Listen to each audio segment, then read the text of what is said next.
시청자 여러분 안녕하세요. 태민 경제TV입니다. 오늘은요 테마 분석 32번째 시간으로요. 지금 기업 밸류업 프로그램을 2월 26일 날 발표한다. 그런 얘기가 나왔는데 지금 저 PBR 개념도 등장하지 않습니까? 이거 참 애매하거든요. 이게 과연 뭐가 핵심인지 핵심 문제가 자사주 소각이다. 이래 정리됐는데 이 자사주 소각이 왜 핵심인지 그리고 많이 한 최우선주가 네 종목을 제가 골랐는데 어떤 종목인지 자, 앞으로 이들 종목이 좀 상당히 유망하지 않나 싶은데요. 그걸 살펴보도록 하겠습니다. 여러분 다 아시겠지만 네이버에서 하태민 카페에서 하태민 검색하면 남다른 주식 투자의 길 나오고요. 들어오시면 이제 데일리부터 종목 리포트, 업종 테마 분석 등등 전부 다 제가 직접 만드는 것들이니까요. 들어오시면 큰 도움이 되시겠습니다. 자, 최우선 종목주 사선 하기 앞서서 데일리부터 한번 여기에서 말씀드려야 되겠군요. 자, 매일 제가 데일리를 이렇게 쓰고 있는데 우선 제가 매일 아침 8시 30분부터 한 10시 정도까지 해장 방송을 유튜브에 스트리밍 방송하고 있습니다. 그래서 하태민 검색하시면요. 이제 아침 8시 30분부터 스트리밍 방송하니까 함께 하시면 도움 되시겠고 바빠서 못 보시면 다시 보기 하시는 분이 한 5배 정도 많으십니다. 자, 그 다음에 제가 필요한 정보만 저는 여러분 아시는 리딩 같은 건 아예 하지 않습니다. 필요한 정보만 하루 몇 가지 알려드리는데요. 하태민의 주식사랑방 1기방 2기방만 제가 합니다. 그 외에 하태민 어쩌고 저쩌고 한 거는 제 이름을 도용한 사특한 사람들이니까요. 보실 것 없겠고 2기방의 입장번호가 1346입니다. 그래서 필요한 정보만 이렇게 알려드리고 있다. 도움 되실 겁니다. 자, 그러면 기업 밸류업 프로그램부터 말씀을 드릴게요. 16일 날 우리 최상목 부총리가 경제장 26일 날 월요일입니다. 경제장관 이후에 소위 말하는 기업 밸류 프로그램을 발표하겠다. 네, 이게 발표로 끝나는 게 아니라 그 이후에 세제 지원 방안, 상법 개정, 법까지 바꾸고 세제 지원까지 해주는 완전히 팔을 걷어붙였네요. 이게 굉장히 좀 중요한 부분. 그러니까 정부가 이번에 코리아 디스카운트 해소를 위해서 완전히 한번 팔을 완전히 걷어붙였다. 이렇게 볼 수 있는데요. 이게 지금 어떤 의미냐 한다면요. 제가 이걸 한번 볼까요? 자, 좀 우리 업종 테마 분석해 보면 자, 드디어 제가 이걸 해놨군요. 들어오시면 자, 이게 무슨 의미냐 한다면요. 지난 우리 증시가 이렇게 못 오르는 이유는요. 딱 한 가지입니다. 네. 지난 24년간 보면 2000년부터 우리나라의 주식수는 연평균 3.6%씩 꾸준히 증가했습니다. 물량이 그만큼 많아진 거죠. 근데 세계에서 가장 IPO 기업 상장이 활발한 곳이 미국 증시인데 지난 24년 동안 0.12% 증가. 상장 주식이 그렇게 많은데 왜 이렇게 주식수는 제자리 걸음일까요? 미국은 소각을 많이 하기 때문에 그렇습니다. 자사주 소각을 많이 하니까 결국 지금 우리 증시가 그래서 지금 보면요. 미국 증시를 한번 보면 참 부러운데요. 나스닥을 한번 보면은 자, 이걸 한번 월봉을 보겠습니다. 월봉을 한번 보면 꾸준히 지난번 보면 꾸준히 올라서 이렇게 올라가죠. 이렇게 올라가는 배경은 발행 주식 수가 안 증가하니까 기업의 가치가 올라간다. 뭐 당연한 얘기입니다. 근데 우리나라 같은 경우는 코스피를 한번 볼까요? 코스피 같은 게 월봉을 한번 보겠습니다. 나스닥하고 전혀 다르죠. 거의 그대로입니다. 이 이유는 그만큼 주식 수가 계속 매년 꾸역꾸역 늘어나니까 감당이 안 되는 거죠. 그런 상황을 왔었군요. 그렇기 때문에 조금 심하게 얘기를 하면요. 우리나라 기업들은 돈 필요하면 상장하고 내몰라라 하고 그러다가 돈 필요하면 정지하고 시비 발행하고 이렇게 해왔다는 겁니다. 그러니까 지금 정부가 소각을 해라.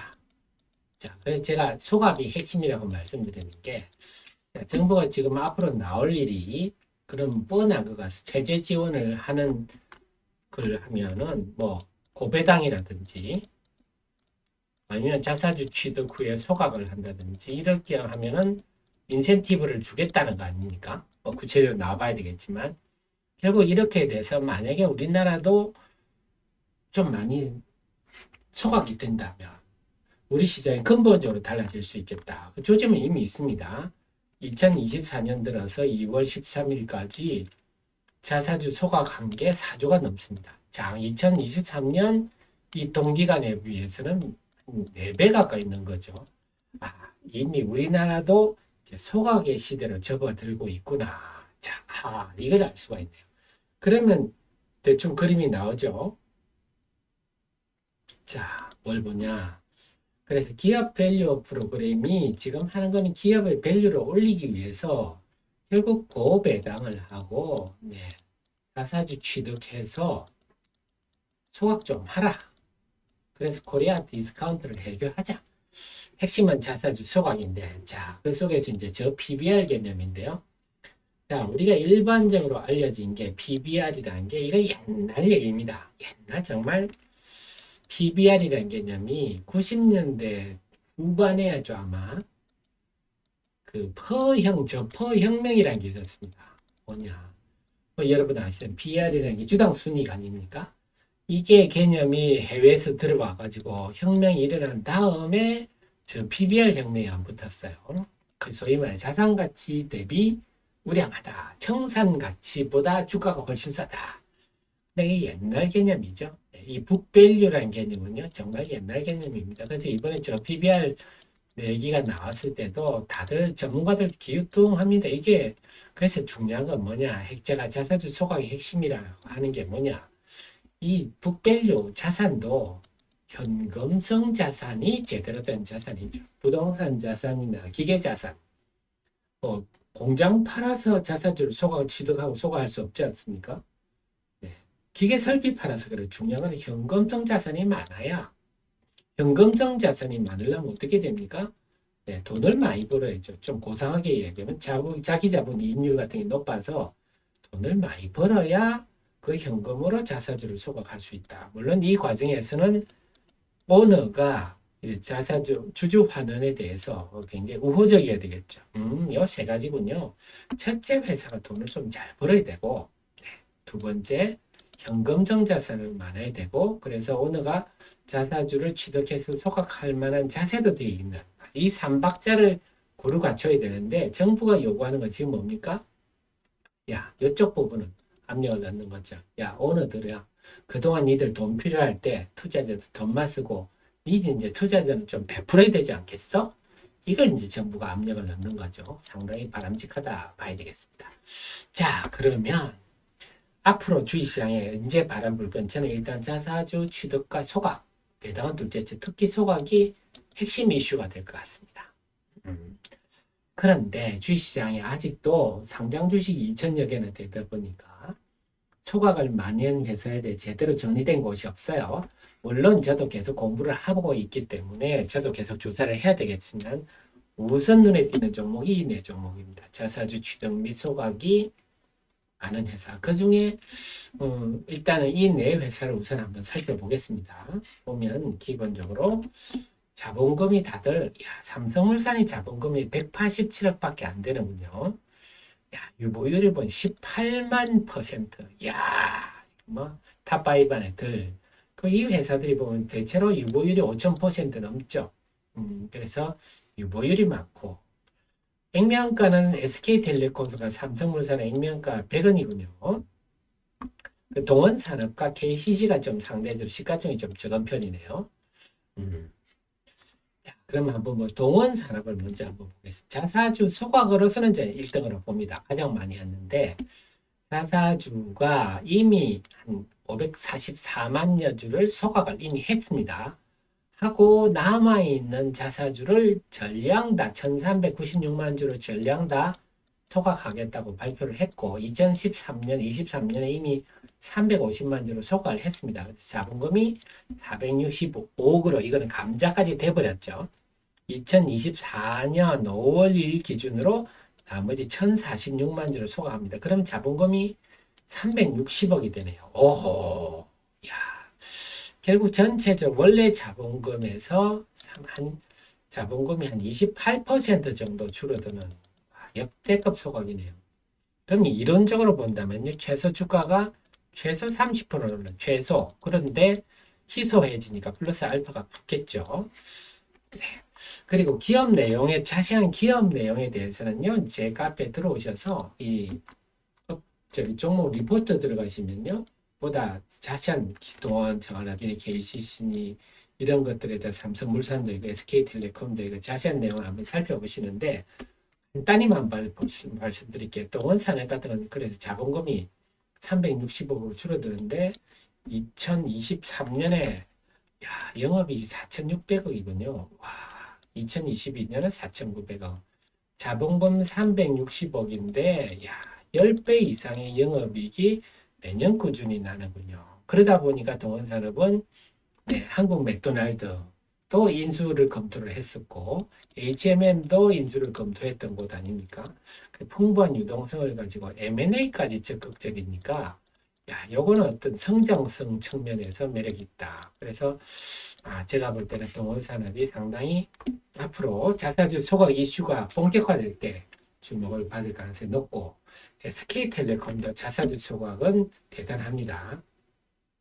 이미 액면가 500원 시절에 869만 주, 그러니까는 뭐 천다 하면 이미 8,690만 주, 지금 액면가 100원으로 치면 지금까지 쭉 한 게 8,690만 주 소각했고요.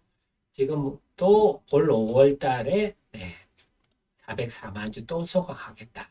이렇게 또 하고 있습니다. SK텔레콤도 마찬가지예요. 제 카페 들어오시면요.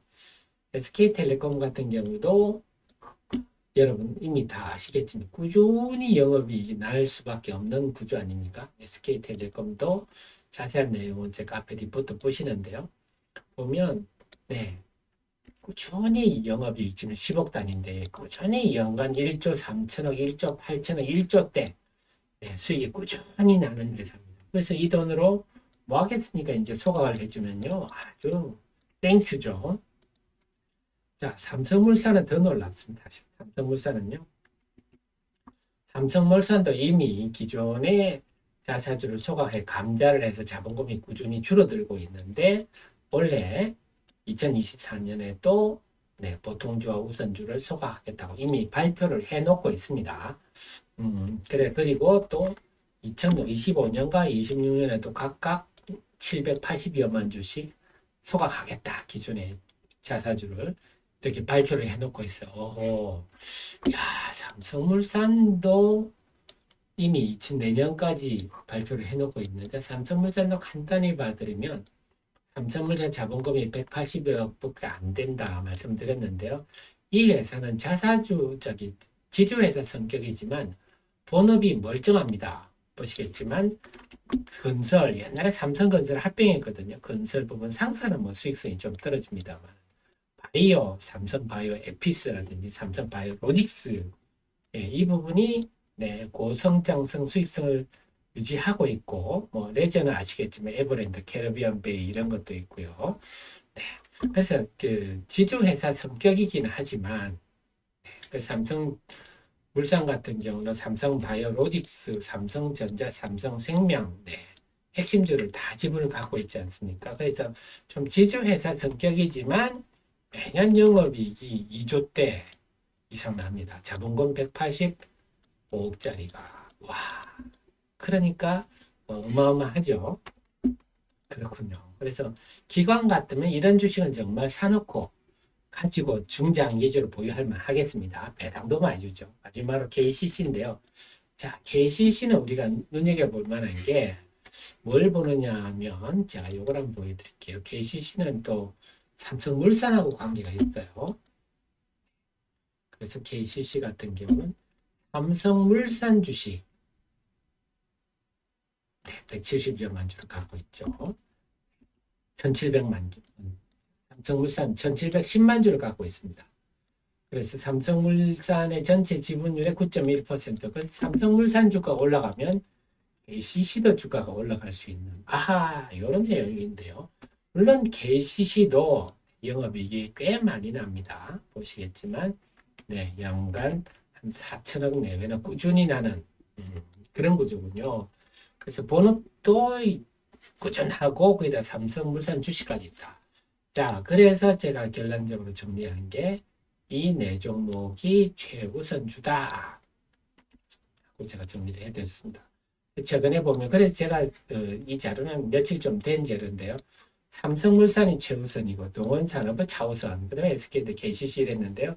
최근 주가 보면 삼성물산이 제일 먼저 크게 올라가고 최우선을 맞았는데 그다음 KCC하고 SK텔레콤이 부각되고 있고 동원산업은 아직은 시장에 잘 모르는 것 같아요. 모를 겁니다. 아직은 잘 몰려서 알려지면 움직이겠죠. 그래서 외국인이 순매수하고 등등을 가면 삼성물산이 가장 유망하고 자사주 소각 규모로 본다면 동원산업이 좀 압도적인데 그래서 만약에 앞으로 자사주 소각 정세가 본격화된다면 이 네 종목 중심으로 살피는 게 가장 좀 효과적이겠다. 물론 그 위에 매력주들도 있는데요. 제가 계속 분석해서 제 리포트에 제가 카페에 올리고 있습니다. 그래서 여러분 항상 제 카페에 들어오셔가지고 이 자료들을 많이 활용하시면 여러분들한테 큰 도움이 되시겠습니다. 자, 그래서 오늘은 저 PBR주에 대해서 진정한 저 PBR주가 뭔가 설명을 드렸는데요. 항상 최신의 제 정보를 확인하시기 바랍니다. 저는 다음 이 시간에 또 뵙도록 하겠습니다. 고맙습니다.